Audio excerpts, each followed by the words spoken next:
We are live. What's up, everybody?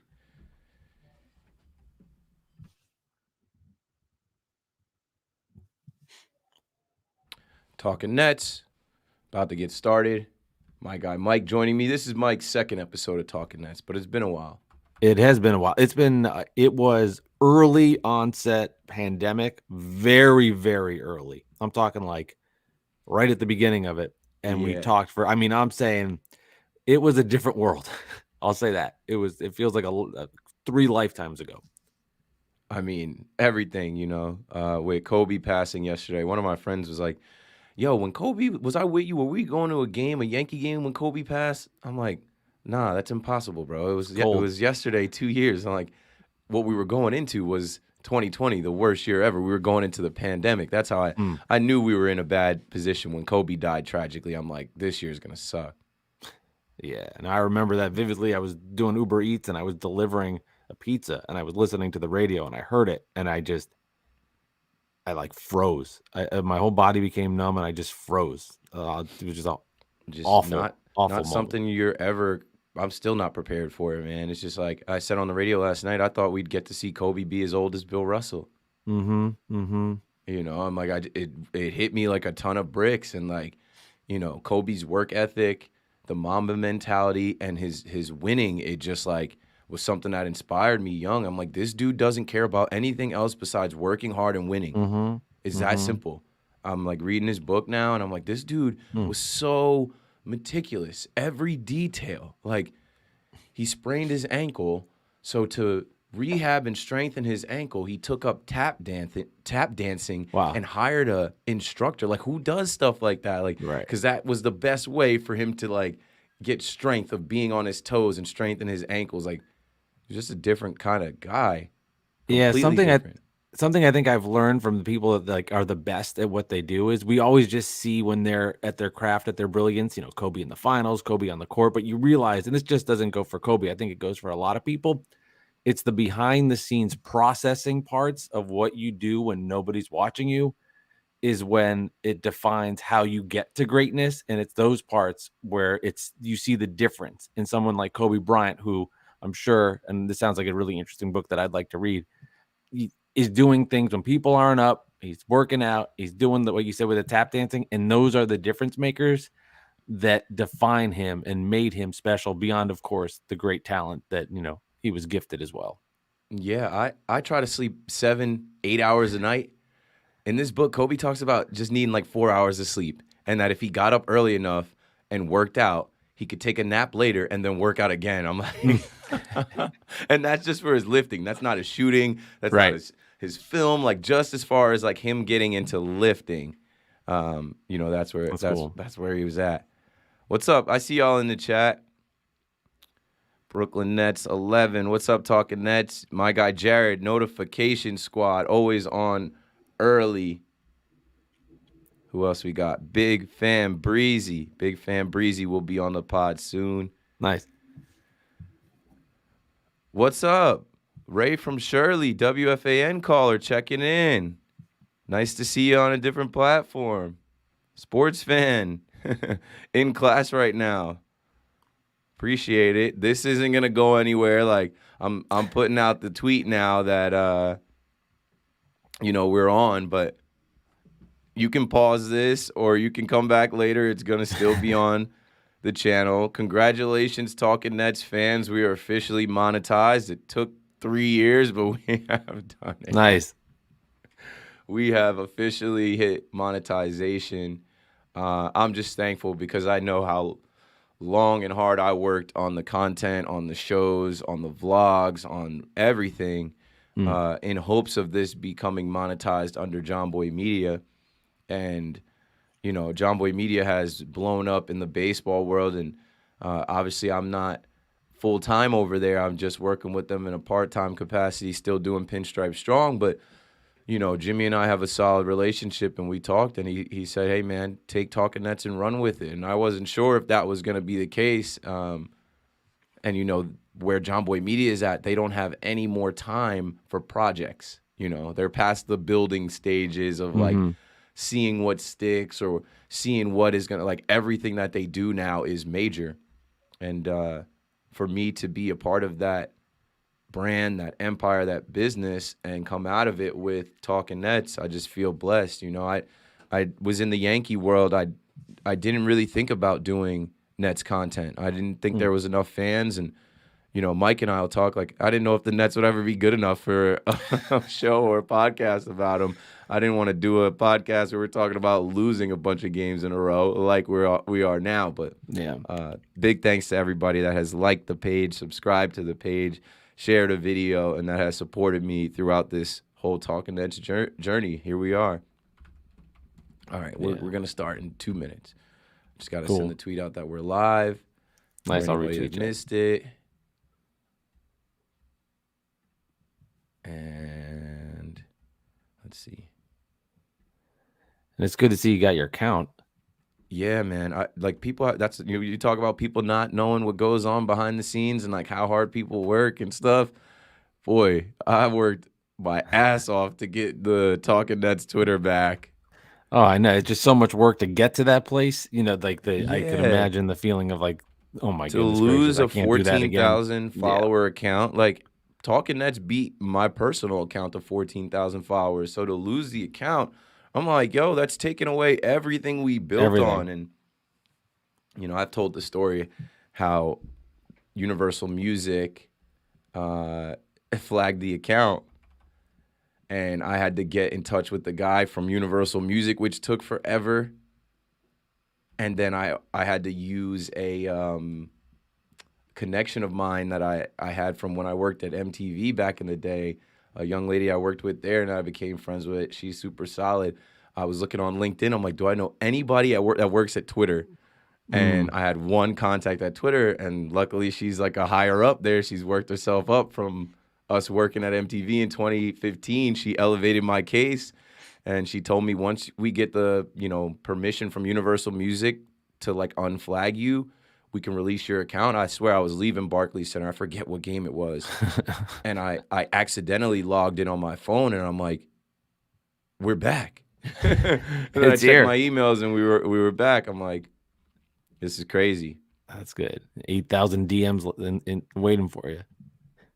Yeah, and that's another thing, man. My DMs I'm about to turn off. I'm starting to understand why people don't answer DMs, or like between Talking Nets, Twitter, and Instagram, and now my personal Instagram being on the radio. I'm like, every day there's 10 DMs, and I'm like, I just going through them. I'm a social media manager, right? I'm a social media guy. I used to go through the DMs for like MTV, Wild and Now, Fubo TV, Rock Nation, and then it gets to a point where it's too crazy where you can't answer them all, so it's probably best that you don't. All right, let's start the show. Cool. We're live on Twitter. That's out. And we should get a bump in some people coming in. Retweet. And let's put that on Instagram too. Appreciate y'all always bearing with me in the beginning. This is like the green room part. This is pre-show part. No, it's fun. And I know you had Frank on. Yeah, I had Frank on last. You were actually the first person to connect me with Frank, and then I met him at Citi Field. And I saw that in the not like whatever that area is. We were at the Mets Yankees game. We were in like a club area in Citi Field. I don't know the name of their clubs. I'm only in there when the Yankees play. But yeah, Frank was super cool. And what he said, in the summer when I met him was, yeah, I'll definitely do Talking Nets, but in the winter, he didn't want to do an off-season pod. And that's fine, because 33 of my podcasts got deleted by a mole at John Boy Media that got fired and deleted Talking Baseball, Talking Yanks, Talking Nick. Like, dude, if I ever see this kid, I can't do anything, obviously, but I'll give him a piece of my mind. All right, here we go. Got it on Instagram. And once I send this on Instagram, we'll take it from the top. Watch now. Done. Boom. All right. And do I have my speaker? Yeah, I think we have one voicemail. We'll get to it. Okay, here we go, ladies and gentlemen. In 5, 4, 3, 2, and 1. Talking Nets episode 147 with special guest Mike Bisceglia from the Bad Weather Fans Pod. And I felt like the Nets fans are going through bad weather and we have to weather the storm. So why not have Mike on? He does a podcast where he's the Nets fan and he's with the Knicks fan. It's okay. It's an interesting concept. I don't mind it. Mike is great. This is his second time on Talking Nets. And we're going to go through the Lakers game. We'll go through last night's Nuggets game. And obviously, before we do that, we will hit all the news and narratives surrounding your Brooklyn Nets and the Nets world. Talking Nets, let's get it.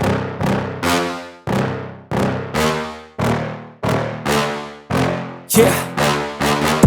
Please tell me that I can't, that I won't, that I fail, that I'll never make it out, yeah. Please tell me all the bad, never good, fill my head full of every single doubt, yeah. Please say any negative thoughts, I pop off when I hear people say I cannot. I get off to the thought of proving everyone wrong, I won't stop to the top, so you better back off and get lost. I'ma stay loud, stay proud, never running out, never heading south. I'll be spreading out, call it word of mouth, can't put me down, I'll be getting loud, you can have it douse, not what I'm about. Yes, sir. Welcome back to Talking Nets, episode 147. Keith McPherson joined by my guy, Mikey B. Mike, can you go ahead and introduce yourself to the Talking Nets family and Nets fans listening, Nets worldwide? Yeah, I appreciate that, Keith. Yeah, thank you so much for having me on. And you referenced before, yes, I do a podcast with the Knicks fan, and I don't like him. I don't like doing it with him. No, I'm just kidding a little bit. He's fun. I love him. We have great personality, like, together. I just despise the team he likes, but that's enough about the Knicks. We do have a fun time talking about the two teams in the local area. Both are playing like garbage right now, and the Nets are one of them. I've been a Nets fan since I was a little kid. I was born in 83. In 1993, I saw Drazen Petrovic drop 44 against the Houston Rockets, and I looked around, I said, I'm in love. I'm in love with the Nets. I need to be with them. I will be with them forever. There's some great moments, of course, getting to back-to-back finals, and then a couple of the years in Brooklyn were okay, and now here we are with title expectations. So every single loss right now feels pretty dramatic because we know there's only one goal at hand at the end of this season. But you being an OG, I want to start bringing some of the OG Nets fans in.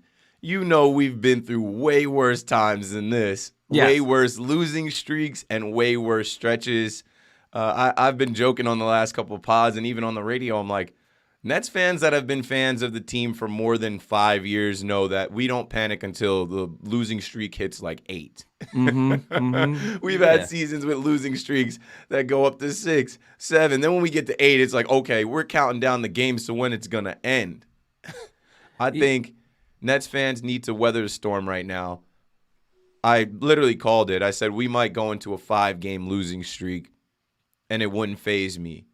The schedule is a gauntlet right now. Some of it is to blame on COVID, right? The Nuggets game getting rescheduled to be right behind the Lakers game. The schedule, why would we schedule the Lakers on the eve of Kobe Bryant's passing? All the Laker fans in New York showed up. Whether they're LeBron fans, Kobe fans, Lakers fans were in there deep on Tuesday night. But let's not bury the lead. Let's go to the news. Last episode, I touched on it a little bit before the Bleacher Report article came out about James Harden. Sources and confidants and multiple people and all of these things, right? Sources explain why James Harden would welcome new scenery next season. Honestly, I never bought it for a second because the article talks about ridiculous things like taxes and where he's living and Kyrie's vaccination. And obviously we know this, right? James Harden didn't sign his extension. So he can test free agency next year, duh. And he should. As a businessman, as an athlete, he absolutely shouldn't have signed that extension because he can make a ton more money this offseason. He could do that with your Brooklyn Nets. If he wins a championship here, he's going to stay here.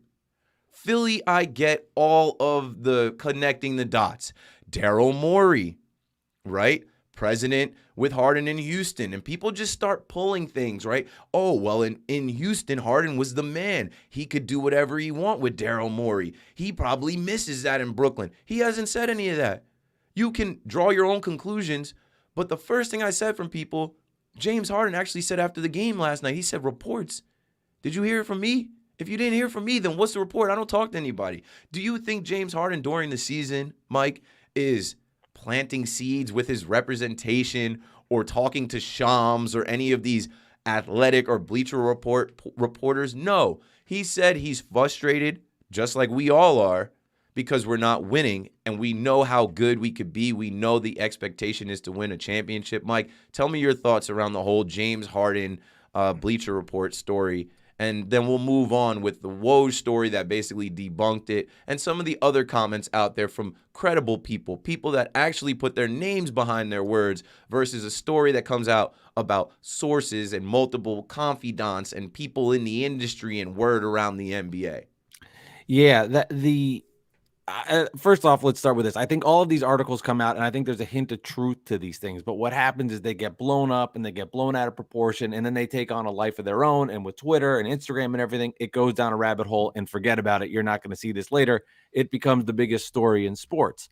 James Harden wanted to get out of Houston. I think that was pretty obvious. People know he demanded a trade there. Remember, like all of a sudden he gained 30 pounds. He didn't want to play. He was running around. It was a bad deal. He wanted to go to Brooklyn because he did not want to deal with that anymore. He did not want to be the man that was all by himself. He wanted help. The point of going to Brooklyn was he got to be with Kevin Durant. He got to be with Kyrie Irving. He got a chance to win a championship, and that's why he wanted to go there. So there's a level of frustration, which I believe from him when he's thinking here in the moment, this season has had so many weird up and downs because of COVID. Kyrie Irving is not vaccinated, so I only get to play with him half the time. And now, because Kevin Durant is out 46 weeks, it exacerbated it where he was feeling upset and angry because, like, I've got to do everything for this team right now, and I'm frustrated. And I think just like Net fans are frustrated, right? I want to see Kyrie Irving play every day, just as I'm sure James Harden, who feels it even more than me. You know, I'm just sitting on a couch watching it, eating popcorn and being anxious. He's actually out there and he's saying, and he's thinking, I have got one of the top 10 players in the world that I get to play with half the time, and then the other half I don't. Personal belief or not, he can understand that, and I'm sure he does, but he's still frustrated when he gets a little tease of being with Kyrie, and then he's not there. And I thought what Michael Grady said was awesome, where he was saying, like, you know, one of the factors of leaving Brooklyn was weather. Like, Philly doesn't exactly have the greatest winters in the world. You're not going down, you know, I-95, you move to Philly in February, and you're like, wow, I made the right decision. This is beautiful. This is great. It's 85 and sunny. This is ridiculous. So, yeah, of course he's frustrated. All of us are, because we know deep inside we're better than what we're showing right now, and it's frustrating everybody, especially some of our leaders. Yeah, I feel like it's just been a frustrating season for the guy, from the officiating, the James Harden patch, him being made an example out of, and then the Kyrie stuff, which I do feel like Kyrie gets special treatment. He's a special player.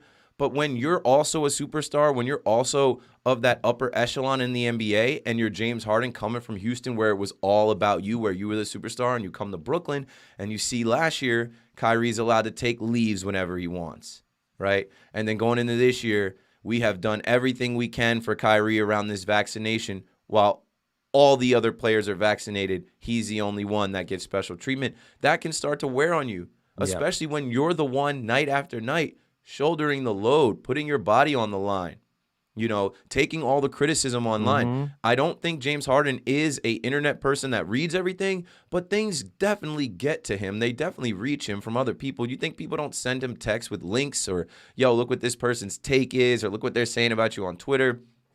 It's been tough. It's been interesting. But Bill Simmons had a couple tweets, right? Here's one.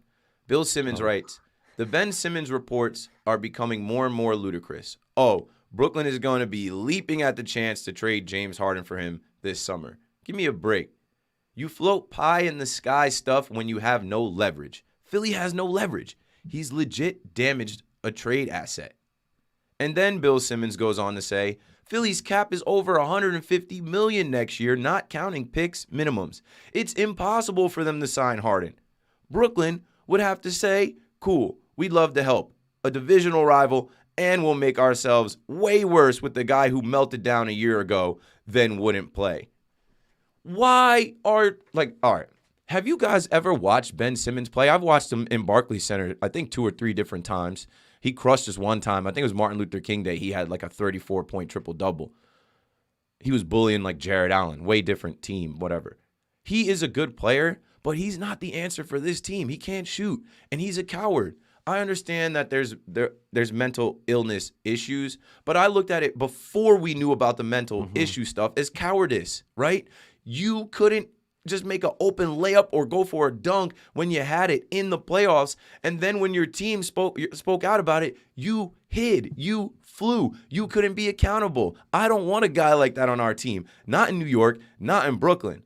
It would never work. What are your thoughts on the Ben Simmons stuff, right? We talked about the taxes, the weather, living in Brooklyn, Kyrie. But the other side of it is we don't want Ben Simmons. Ben Simmons is not going to play all season, and he's not coming here. So there isn't going to be a sign and trade. There isn't going to be any of this stuff. People are drawing conclusions from absolutely nothing. What are your thoughts on Ben Simmons as a Brooklyn Net, Mike? Yeah, I mean, I prefer James Harden to Ben Simmons, and there's no doubt about that. And it's curious because, right, James is a free agent, but the teams that he's going to want to go to are going to be title contenders. So let's say he tests free agency. He's not going to go wander, let me see a team that has all this money under the cap. I think I'm going to go sign with, pick your team. The Pistons have a lot of salary cap room. Let me join Detroit. I've got a young nucleus I could lead. No, he's not going to do that. A team he'd want to go to would be like the Sixers, a team that is, with his presence there with Embiid, you could then make the claim could go win a championship. But you're right. You have to make a deal, right? It takes 2 to tango. So now you're saying, okay, Sean Marks, are you going to give James Harden what he wants? Are we now getting to a place where it's Houston 2.0, where he's demanding to get out? He's going to sit. He's not going to do this. Remember, he's still a free agent. He's not under contract. So it's in a weird limbo spot. What's he going to do? I can't imagine that happening. I will say if there was a return, there would have to be more than Ben Simmons. It could not just be him.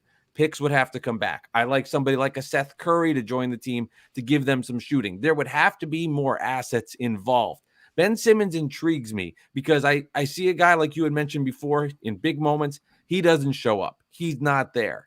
If he was, and I hate even doing this because he's not on the team, around Kyrie and Durant, who are, if they're playing, I'd feel a little more comfortable with him there so he could do other parts of it. But in theory, as a trade, you've got an all-time scorer. And this is what's so frustrating about it, Keith, is the Nets don't lose when the 3 guys are together.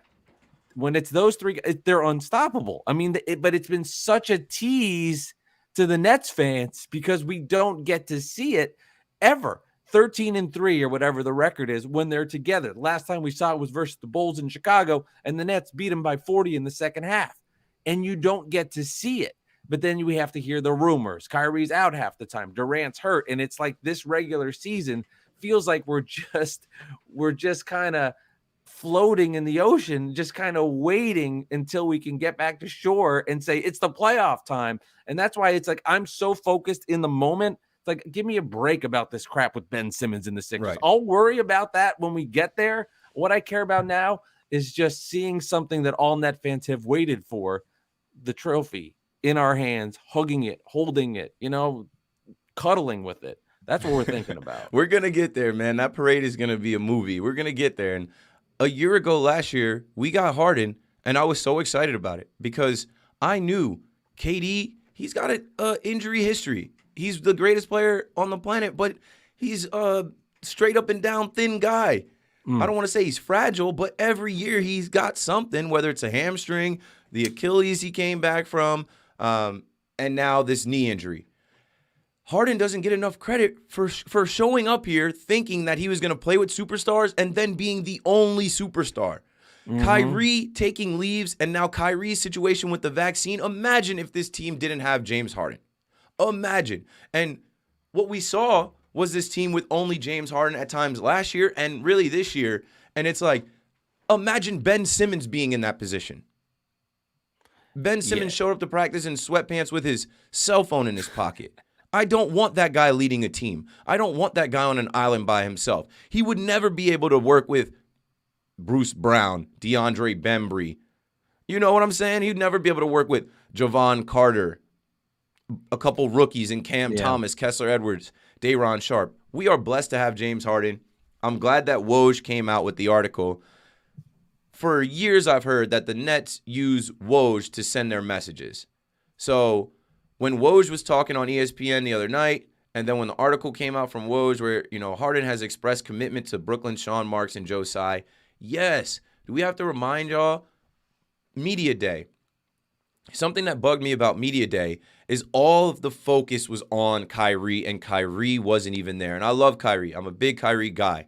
But we had James Harden there basically saying how much he loved Brooklyn and wanted to stay in Brooklyn and play in Brooklyn before the season got started. People forget that. Before all the drama of Kyrie and the protest and Kyrie can't play and all the social media fodder and then the injuries, Harden was so happy on Media Day to start a full 82-game season with the Brooklyn Nets.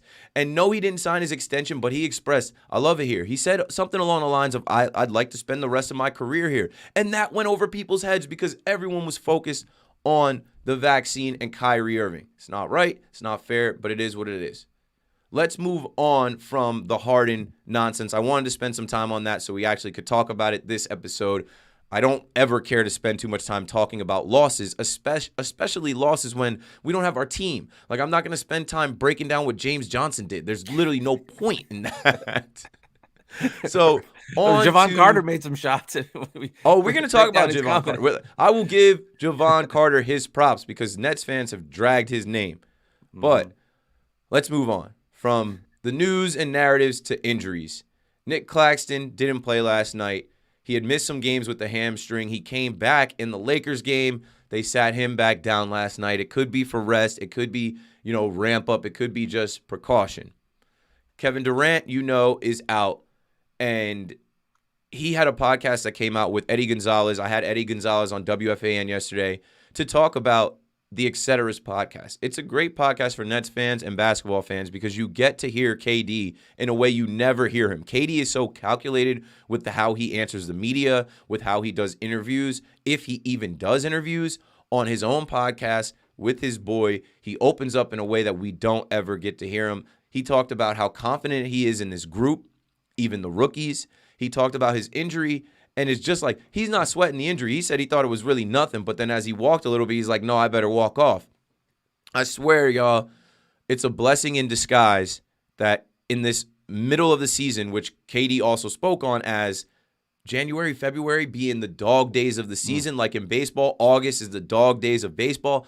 Right before you get to the All-Star break, everybody is tired. Everybody is hurt. Look at the standings in the East. They're about to move around a bunch. The Bulls just went through COVID, and then they got hit with a bunch of injuries. Levine, Lonzo, Derrick Jones Jr., Alex Caruso, all those guys were hurt in the last couple of weeks. It's not just the Nets. I say that to say this. KD made light of it, and KD seemed happy. He was talking on the podcast about the All-Star game, picking the All-Star team. He's going to miss back-to-back All-Star games. He's not affected by it. What do you think about Kevin Durant's situation with his knee? We've already heard James Harden say when we get Joe and Kevin back after the trade deadline. So February 24th is when I'm expecting to see these guys back at the earliest. And then we'll talk Joe Harris. Go for it. Yeah, no, and what you said when you started was like, we're not going to come on here and break down James Johnson and how he defended the pick and roll and what they did because it's not the same Nets team. The scary part, though, is because Kyrie's only there part-time and because Durant's out and because the East is improved, the skepticism looking at the standings is they better not fall down very far because then you start getting into fear mode of, are they in a play-in game? Are they getting to this spot? Because the East is so much better. That's the scary part. But as far as like the impact of what it means for the team, I believe what I saw versus the Celtics last year in the first round and in the couple games versus Milwaukee, even without James Harden, is proof enough for me to believe. And it's a small sample size, but I believe it, that when the three guys are together, they are unstoppable. And it's like all of a sudden DeAndre Bembry looks great, hustling for loose balls, getting down on the floor. LaMarcus Aldridge has space to hit mid-range jumpers where nobody's in his face. Joe Harris and Patty Mills are wide open. This team is built to have superstars. So when they're not there, they look bad. They're just not good. They're a terrible team when you don't have superstars there because all of the money has been given to the top-heavy parts. You're not going to get production from guys that weren't expected to give that production. I'm not fearful once they get to the playoffs. I feel confident if the three are together, they'll make it work. It's the scary part is if they will be together, can they stay together? Will there be issues? Will Kyrie be available to play? Will there be health for Harden? Will there be health for Durant? That's what I'm fearful of. And then in these moments now, just not getting too far back, that would scare me. But then you're thinking like you're a team and it's the first round of the playoffs and you've got to face the Nets who are a 6 seed or something. And then you're like, and you're telling me we got home court advantage and Kyrie's here? Like that, what? So, I see it from both sides and it just stay afloat, stay in there, then get everybody back and we'll be all right. We just got to tread water until that time, steal some wins when we can, and then just love enjoying Kyrie on the road. Yeah, almost stole a game last night. And guys played last night and they got more minutes. Javon Carter got more minutes than he ever thought he was going to get again. When I say it's a blessing in disguise that KD is hurt right now, he's going to end up getting almost a month and a half off. He's going to get that full 4 to 6 window and some with the All-Star break. He's going to come back refreshed and ready for the playoff push. And our rookies and these other guys that we're trying to figure out whether these guys need to be on the team or be traded or not, they're getting valuable minutes. I felt like last night was a JV tryout to see who belongs on varsity. Yeah. I'm like, okay, Steve Nash and the coaching staff, they love to collect data. I think we rolled out our 24th different starting lineup last night. Good, whatever. Those guys went out and competed, and we'll talk about the game more. I don't want to get into that. I'd rather talk more about that game than the Lakers game. But with KD being down, don't worry too much. He's fine. He's in high spirits. Anthony Davis came back after a month from the same injury. Good point. KD will be back, and he's going to get extra time because of the All-Star break, and he's going to come back and kill. And as far as the standings, yeah, we're fourth in the standings, but everybody in the top 6 it's going to move. It's a matter of 2 games, 1 game, a game and a half. It's going to move. And then when the Nets get back after the All-Star break, that'll be the push for seeding, and I think there's no way in hell we fall out of the top 4 seeds. I just don't think so. So that means we will have home court. And I know there's a lot of people that like to throw out the joke there, like, oh, the Nets should drop so that they don't get home court advantage or whatever. No, you get home court. You want to play where you live. You don't want to get on a plane. Yeah. You don't want to travel. You don't want to face opposing fans over Kyrie Irving. No. And I'm telling y'all, and I've been telling y'all, and I'm one of the main people that was telling y'all in October Kyrie was going to play and Kyrie would be back. Now I'm telling you that the mandate or an exemption is subject to change or happen, and Kyrie, come April, is not going to be barred from playing in Barclays Center. For what? For what would the purpose be when we get 3 months from now to have one man not be able to do his job? I think by the time we get there, it's going to be warm out. They're going to want the city open, and I'm telling you, all of this is rooted in money. All of this is rooted in business. And the New York City businesses and restaurants and places are going to be like, hey, we're losing money because half these people showing up are not vaccinated. They don't have vax cards. Are we good? Are the cases low enough? Are we good to just say, open it up? We're back on without the mandate. And I think that is on the way. Last but not least, from injury talk, Joey Buckets, Joe Harris. Joe Harris was injured on November 14th. We were told he would have a 4 to 6 week window, maximum 8. I have sprained my ankle multiple times playing football. I know I'm not Joe Harris, but I was able in high school to sprain my ankle 1 week, take a week off, get a cortisone shot, and play football the next week where people are diving at your legs. I feel like Joe Harris is ready. I know there was a setback in his rehab, but now I know that he's ready because rumor came out that he's seeking a second opinion on his ankle. He was in Indiana. He was looking at, different options because I think the Nets, for some reason, are holding him back.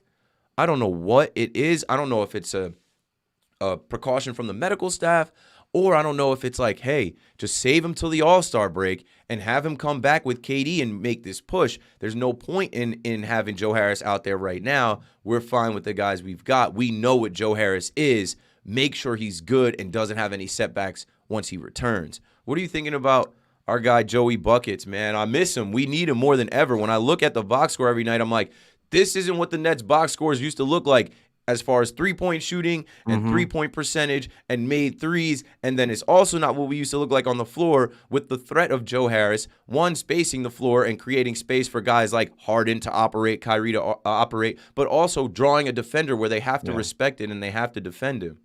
Yeah, I can't believe the drop off in 3-point shooting for this team since he left. The Nets were number one, and it was only a sample size of like 14, 15 games, then dropping to like 29th in the NBA in 3-point shooting. I mean, it has been a major impact on this roster, and it's hurt. I fear with the Nets, because they're secretive with these things, is that there is something going on with Joey Harris that we don't know about, and that would get me worried. Like, what is it about a sprained ankle that is taking this so long? We heard about them having the surgery. Now here's a second opinion. It's 4 to 8 weeks, and now all of a sudden we're at 9-10 weeks. What is really going on? And the Nets will never give you answers, and we'll never know. We'll never get a true answer of what it is. All of a sudden, one day we'll be looking at a report and it says Joe Harris is playing. But wait, what happened, Joe? So now all of a sudden his ankle's healed? That's just the way it is with this team, and it's frustrating and it's annoying because I'd love to know the progress. And yeah, you say, oh well, the fans don't get privy to that. It's a private matter. Understand that. If there's something going on, understood. But when you have diehard people that live and breathe this stuff and want to know every second of how he's feeling, what's going on, I think there's something where the fan base deserves to know a little bit.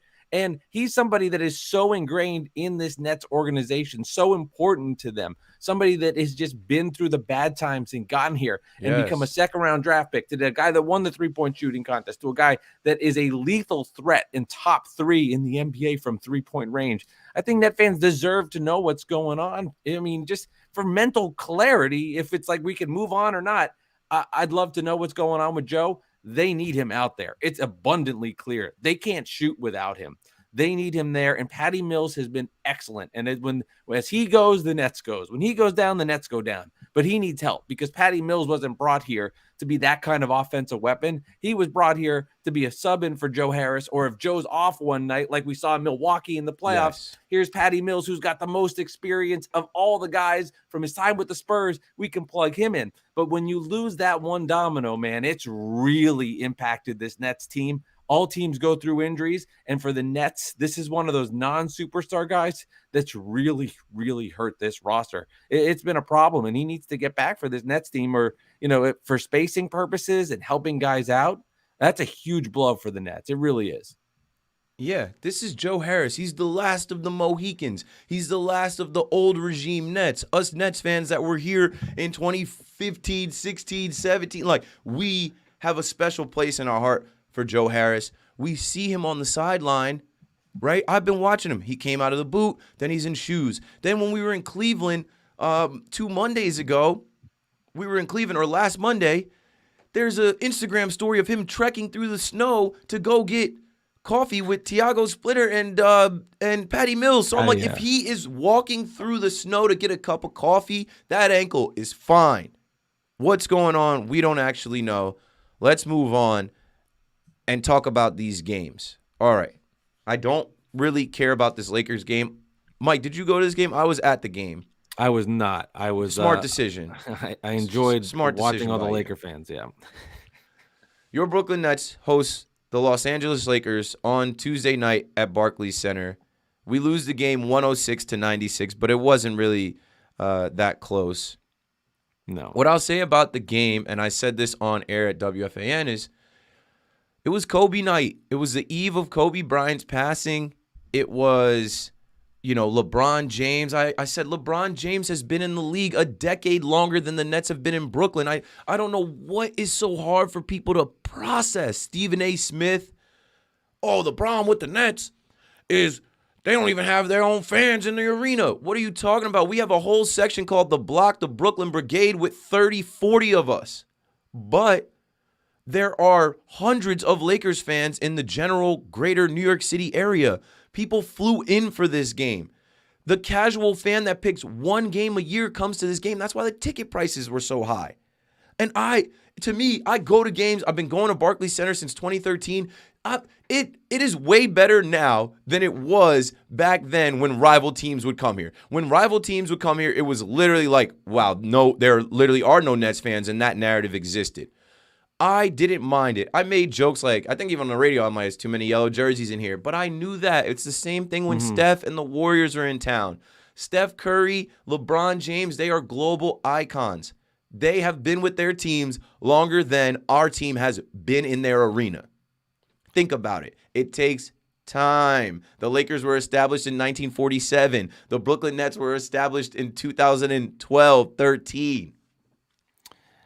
What I'll say about the game is this.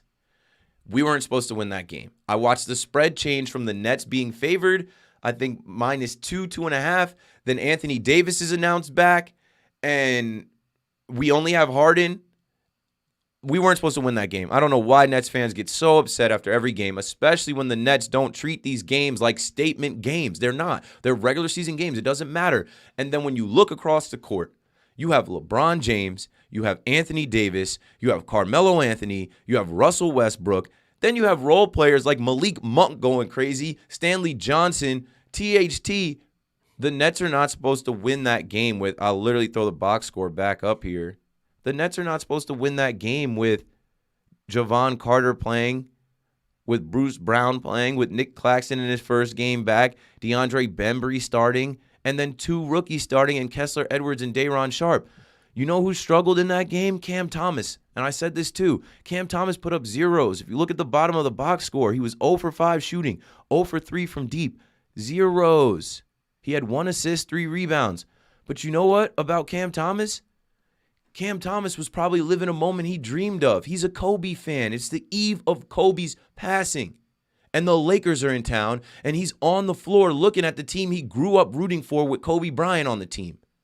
He was cold. And to me, right away that clicked. I'm like, oh, man, this kid is 20 years old. He's probably like, wow, I'm really in the NBA. Mike, what did you think about the game? Nationally televised game on a Tuesday. Iron Eagle on the national call, our guy. I don't know what it sounded like on TV, but it was rocking in the arena. Alley-oop dunks, fast breaks. The Showtime Lakers came to Brooklyn, and the fans that paid $200, $500, $1,000 for their tickets got what they came to see. Yeah, the first part of it about the fan thing, I think the people that attack that are the ones that just don't know what else to do to put down the Nets, so they have to find an angle, and it's an easy one. It's like, oh, let me put down that the Nets don't have as many fans as the Knicks. Oh, let me put down that the Nets, that Barclays Center at times has had that happen.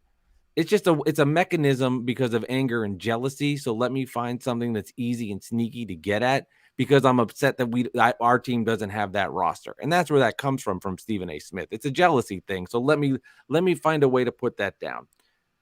As far as the game is concerned, it was a frustrating game to watch from the onset. It was frustrating first with this. All of a sudden, and I want health for people, but Anthony Davis is back. You're like, of course, the Nets game, here comes Anthony Davis.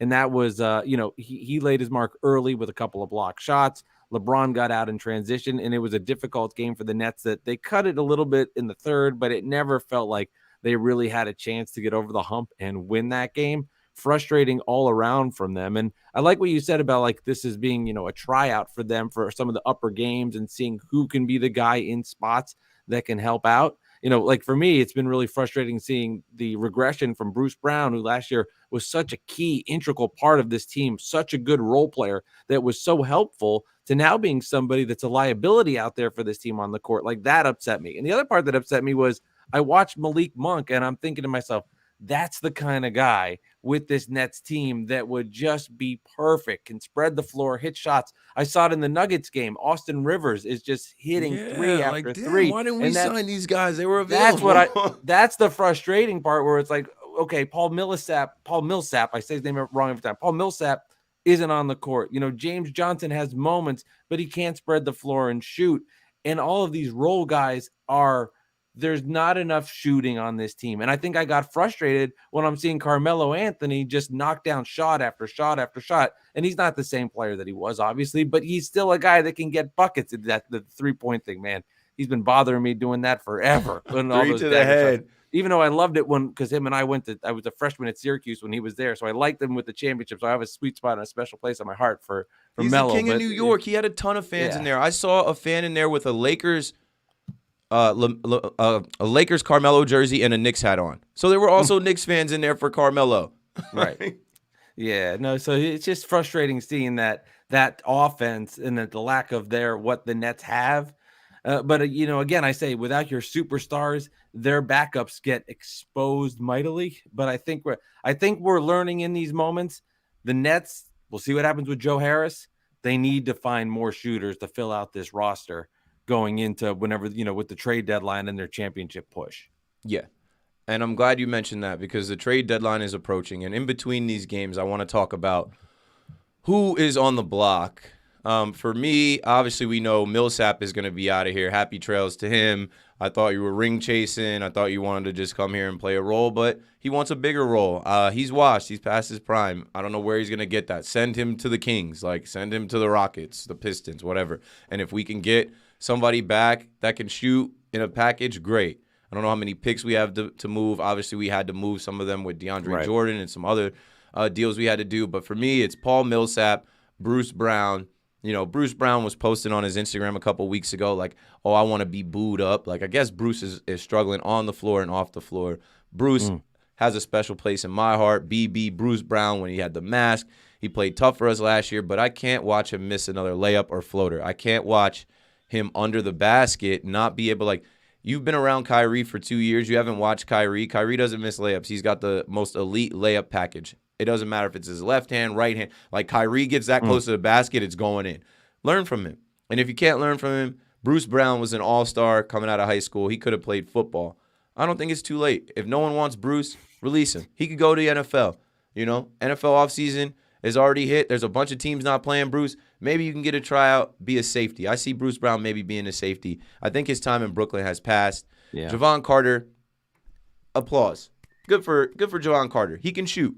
Right? And when you know what's crazy about him and Bruce Brown? When we were going into the preseason and we were coming out of camp, we thought Bruce Brown was developing a three-point shot. And then in the preseason, Javon Carter was knocking down threes. It got Nets fans excited. If these guys can come in and play defense and knock down threes, that's all we need them to do. When we're struggling shooting the three, neither one of them have been great. But Javon Carter, hats off to you. You performed last night. We'll talk about the game in a second, but you're still on the trading block, and I hope that increased your value. James Johnson, for me, he looks frustrated. He looked frustrated in that Timberwolves game Sunday.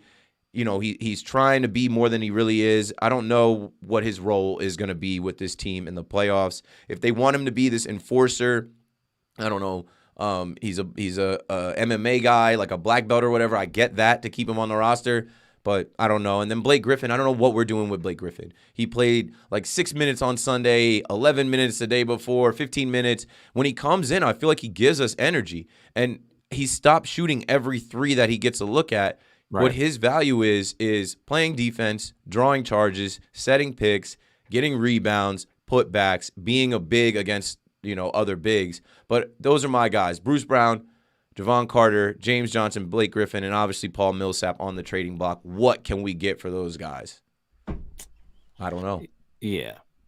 Your thoughts, Mike? Yeah, I would say probably nothing much in that department. I mean, it's going to have to be, if they're going to make a trade, unfortunately, it's going to have to be a young player. And I think it would be like a Claxton or a Cam Thomas that would get dealt, or if there's just some sort of salary dump that's looking to be exchanged. But to me, those are the assets that the Nets have.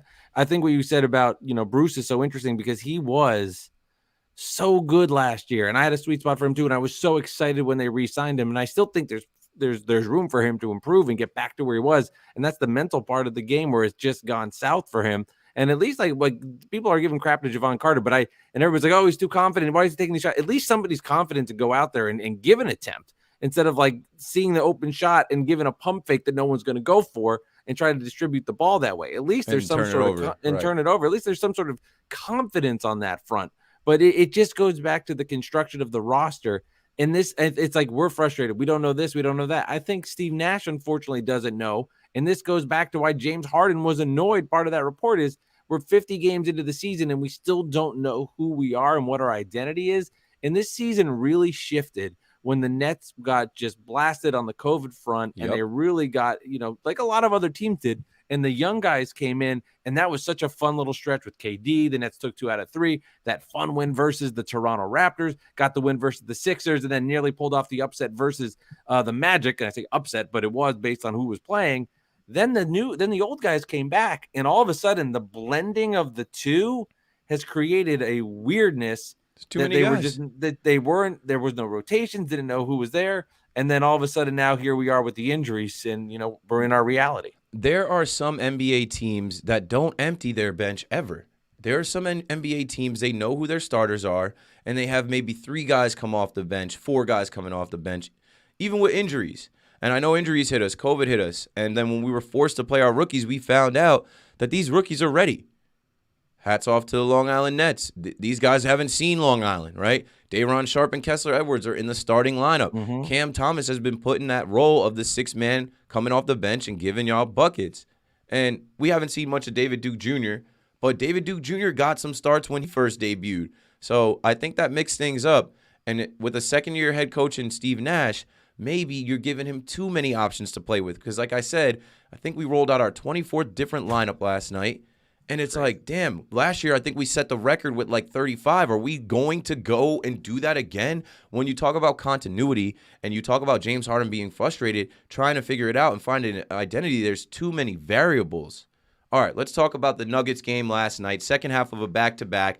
The Nuggets had played in Detroit on Tuesday while we were losing to the Lakers. Nikola Jokic, the MVP. Jeff Green, former Net.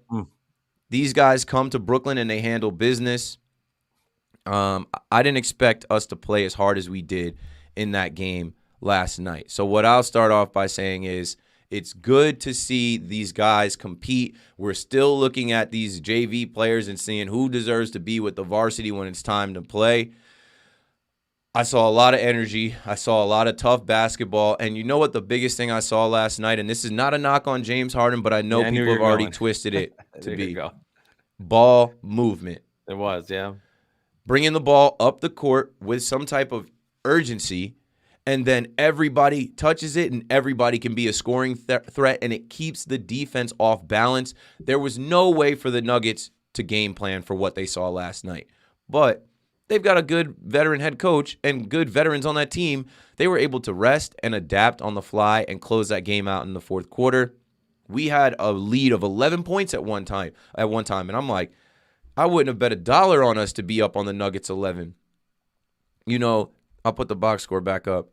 Javon Carter had his best game of the season with 13 points. He hit 4 threes. Good for him. Cam Thomas had his best game of the season. Career high 25 points off the bench. Good for him, bouncing back from putting up zeros. Patty Mills leading the way in the starters, right? In the starting 5, he had 21. He was trying to will us to victory at times. We needed a little more from LaMarcus Aldridge, but tough matchup, tough night. 18 points from him. DeAndre Bembry might be his career high or season high, rather, with 14.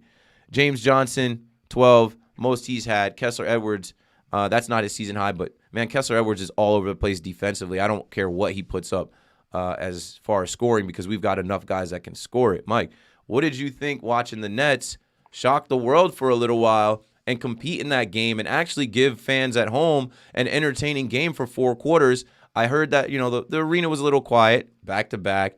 A lot of people went to the Lakers game. Not as many people are going to show up, especially when we heard James Harden was out, resting with the hamstring tightness. Nick Claxton was out. And when we're going through this rough stretch where the Nets have lost 10 out of their last 16, we end up in a 3-game losing streak. We've dropped to 4th in the Eastern Conference. Yeah, I was, pleasantly surprised. I think the game started and Denver just was shot out of a cannon. Nets were down, whatever the score was, 10 to 12 points early, and you were thinking to yourself, all right, here we go. This is going to be one of those nights where you're watching basically a glorified preseason game and it doesn't matter. And then the Nets came out strong. They fought. They had an incredible second quarter and took that lead. And you know that at halftime, Mike Malone went into that locker room and he was just, whatever he said, bad word here, bad word there, and he had fun with it. It was like, guys, come on. And then that third quarter came out. Jeff Green had an impact, and all of a sudden Denver takes the lead. But what was so frustrating about this game was they were in it at the end and actually had like a serious chance to win this game. And the part that drives me nuts is DeMarcus Cousins gets a technical foul and he's ejected from the game because it's his second tee. And the Nets go to the free throw line. Patty Mills, I believe, misses the free throw. And Coach Malone's like, you know what? Screw it. Here comes the MVP in the game and the Joker. And then they make their move, make their run, and take the lead. And then the Nets again have their chances, down 3. LaMarcus Aldridge at the line, misses both free throws, who's automatic from the line in that mid-range, can't get it. And then it was in that 3 to 6, 3 to 8 period. They never had a chance from there. And that's one of those games where it's like, it's there for you. Denver opened the door for you, like games we saw the Nets lose earlier in the season to the Clippers, for example. And you're like, it's there, could have had it. And Yep. you can't get upset because you know that's not our roster, that's not our team. Didn't have our But closers. at the same time, you're saying, man, it would have been nice to steal one and just get that little W so we can get to that 30 plateau and sneak these W's when our stars are out. So it was frustrating, but at the same time, you were happy to see them compete and stay in this game and nearly get it. Yeah, basketball many times is a tale of two halves. And when you look at the first half versus the second half, right? In the second quarter, Denver put up 25. Halftime, Mike Malone got in their ass, and then they come out in the third, and they put up 42. We shot perfect from the free throw line in the first half. Second half, we weren't knocking down free throws. And then we had opportunities under 5 minutes, and we missed way too many shots down the stretch. So your Brooklyn Nets lose the third game in a row to the Denver Nuggets, who are the sixth team in the West with the reigning MVP. No surprise there, but at least we fought, and at least we saw some guys make the most out of the opportunity in the time that they had. I hate to see Austin Rivers go crazy on us and hit 25 after he talked shit about the Nets. You know, we didn't even know who some of these guys were, if y'all remember that. Like, we were scouting the Nets before, when we had the COVID hit, they were scouting the Nets, and they were watching the game with KD and the kids. And KD played with David Duke Jr., Kessler Edwards. They were Austin Rivers, you know, son of Doc Rivers. Everybody knows him. He's like, we didn't even know who these guys were. Like, shut up, bro. You're a lame. All right. Voicemail, only one. Yo, what's up, Keith? I seen you last night on WFAN doing your thing. Shout to you on the halftime. I look forward to the halftime. I never look forward to the halftime as much as I do now. Shout to you. Shout to WFAN, right? But last time I called, I was heavy on Steve Nash, and I kind of want to just speak to that because, you know, I want to acknowledge the good, I think. In the first 41 games, every rookie got a start. That's all four of them. DJ, he's back in the G League right now, but I think all three of the essential rookies, I feel like those are the three essential ones. And listen, I see a lot of promise in those three rookies. And I like what Nash did in the first 41 games, and he gave them a chance, and Cam Thomas looked good last night. And last time I asked you in the comments, who was your favorite rookie last week? So this week, I'm going to ask you week to week, Keith. Who you like this week? You know, me, I like Cam Thomas. You know, I thought he had a great game. And I want to see Kes, you know, do a little more offense. But he does a lot on defense, so I understand why he doesn't take more shots. And he has some tough assignments. And in short, because I know, you know, I got to wrap it up. Bruce Brown, he was an elite perimeter defender. And we needed either him or Javon Carter to be an elite perimeter defender, to be a lockdown perimeter defender. You know, I think we get in that with Kess, and Nick Clax is good at it, but that's what Bruce Brown is there for. So I don't know what we do with Bruce Brown. What do you think? I think my favorite rookie is Cam Thomas. I just think he fits a need, and he's ready. I'm not counting that Lakers game against him, especially because the next night he came out and gave us 25. I think he fits a need, and I say that because last year, imagine if we had Cam Thomas coming off the bench to help score when KD was on his own, when Jeff Green had to, you know, be Robin to his Batman, and we had nothing coming off the bench. He is a microwave scorer, and he is a kid that is going to mature underneath the tutelage of Kevin Durant, one of the most elite scorers of all time. And I think Cam Thomas is going to be a walking bucket. So he's my favorite. But I think I might have thrown Kessler Edwards out there because I think Kessler Edwards just has so much potential to be an NBA maybe star defensively. And like, if this guy is a guy that when he's close to the rim, he's trying to bang on you. He's trying to dunk. This is a guy that can shoot the three. And his number one skill, asset, attribute is his defense. He's always in passing lanes. He'll take on anybody, and we need that.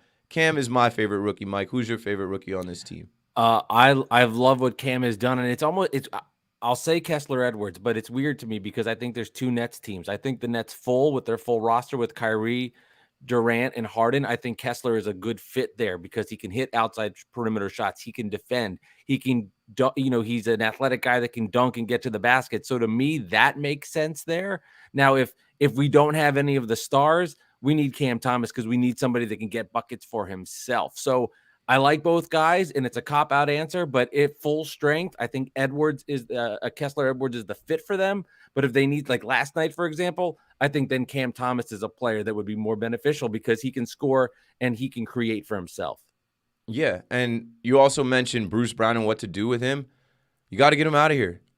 Or if they hold on to him, they hold on to him just for defensive purposes, and he's on the floor when we have the full big three back. Someone asked, do you think we should get rid of James Johnson? My Holy King asked, do you think we should get rid of James Johnson? Yes. I just feel like there are guys on this team that, like, when I see them on the floor, I'm like, what are we doing? And especially when we see rotations that have like Bruce Brown, Javon Carter, and James Johnson on the floor at the same time, I'm like, what is going on? Or like when we have combinations of guys on the floor, I'm like, nobody's going to shoot. Nobody's going to score. So trade these guys. We need to have compliments to James Harden, Kyrie Irving, Kevin Durant.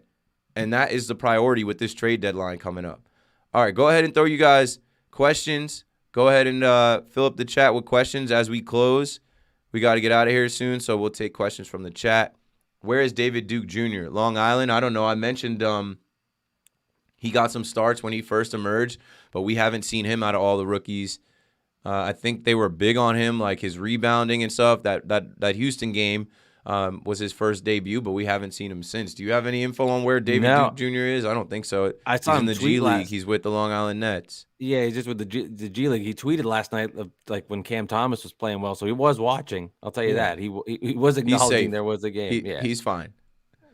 Jared writes, and another thing, why does Steve Nash let Blake Griffin play? I don't know. Trade him too. If he's not going to play, then send him somewhere else and let's get something for him. He isn't completely washed. He had a dunk last night where I'm like, turn back the clock, Blake. Like if he could just do that, like I don't know.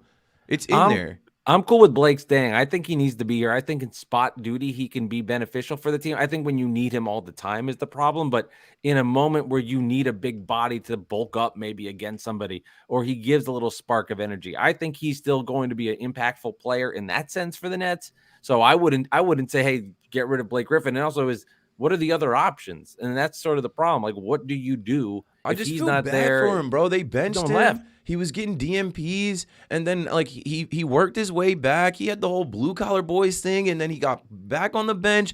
And if he's only gonna play 10 minutes a night, like what's the point of that? But like I get it. It's little spots that we feel like we need him for 10 minutes. So, and I don't think Blake wants to go anywhere. That's Brooklyn Blake. He likes Brooklyn. He's happy here. He'd definitely rather be here than Detroit. I just look at him as a former number one overall pick that's not done yet. He should be getting a little more run. And I feel like he worked and he grinded. Unlike Paul Millsap, who like took time off and was upset about his role, Blake Griffin ate that, man. He worked and he got better. Let me rephrase that. Why does Steve Nash let Blake play more games? I don't know. I don't know what Steve's thinking is. What is your opinion on Raekwon? Bring him up. Let's see him right now. Right now. If Kevin Durant is hurt for this stretch, Kyrie can't play at home, why not have some of these guys in the fold to help James Harden? We keep reading about what they're doing with Long Island. Raekwon Gray and Craig Randall. Just Google their names and go see the work they've been putting in Long Island. The rookies we're seeing play, Cam Thomas dropped 42 in Long Island, and he never saw Long Island again. Like, bring these guys up then.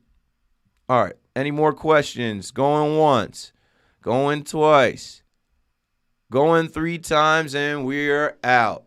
Ladies and gentlemen, I appreciate y'all for hanging out with us for the last hour as we record episode 147 of Talking Nets. Mike, please tell the folks where they can follow you, where they can find you, and give us your last words and thoughts as Nets fans are weathering the storm and just have to get through this rough patch before we hit All-Star break, and then we're starting to become whole again. Yeah, absolutely. Thank you, Keith, for having me on. Really enjoyed it. Had fun talking Nets with you on episode 147. Find me on Twitter and Instagram, Mike Delivers Pod. And as I mentioned before, have the podcast Bad Weather Fans, which I do with a Knicks fan, Alex Benezowitz. Him and I We talk Nets, we talk Knicks. It's an interesting perspective because I despise his team, he despised mine, but we respect each other, and we get into Nets and Knicks basketball and all of basketball in general. And I would say this for Net fans, this is what I've been doing at night when I go to sleep. I hit the pillow, I close my eyes, and I dream. And I think about that moment where the Nets are in Phoenix in June, and it's 3-2. The Nets are leading the series, and Kevin Durant kicks it out to Patty Mills. It's 105-104 with 2.2 on the clock. Durant dribbles, kicks it out to Patty Mills. The ball goes through the hoop, and your team's an NBA champion. Remember perspective. Think about it. If you're feeling sad at moments, close your eyes, hit the pillow, and think about the Patty Mills 3 that's going to win a championship. There it is. We'll see you at the parade. All right, y'all. Make sure you follow Mike. Make sure you follow Talking Nets. I'm sure you guys are already following me. Follow us on Twitter, Instagram, Facebook. We have a Twitch now. We have a monetized YouTube. Thanks to all of you watching and chatting and sending to your friends. And, I have a WFAN gig, which is my main job, but on the side, I still am keeping Talking Nets alive, and the future for Talking Nets is going to be great. I have some ideas, and once I get some help, we'll really be able to get it there. But I'm carrying it on my own, so write a review. It helps me when I'm talking to other companies or people that want to advertise, or as I'm trying to get help. It helps me because it makes the podcast look more legit when you have a certain amount of ratings and reviews and people actually writing, hey, I like this podcast. This is my favorite Nets podcast, or I like Keith and I like the guests he's bringing on. So do me a favor, pause this, go write a review on Apple Podcasts right now. If you want to be heard on the pod, we are circulating guests. I'm going to start bringing different fans on. Reach out to me, but the easiest way to be heard on the podcast is calling the voicemail every week after games with your thoughts, questions, reactions, 201-870-0461. If you want some merch, this is an old school one that no longer exists on the John Boy Media website. When we signed James Harden, we put together the We Go Hard into We Got Harden, but there's still some cool merch on there. Shop.johnboymedia.com, hit podcast merch and go to Talking Nets. It's going to stay up there. I don't see any of that money, but I don't mind. Go buy some stuff and rep Talking Nets. We will see you after the next 2, maybe 3 games. There's a game Saturday against the Warriors as we look ahead at the upcoming schedule, as I usually do. Probably lose that game to the Warriors, but I expect Kyrie and Harden to battle. Then Tuesday we face the Suns.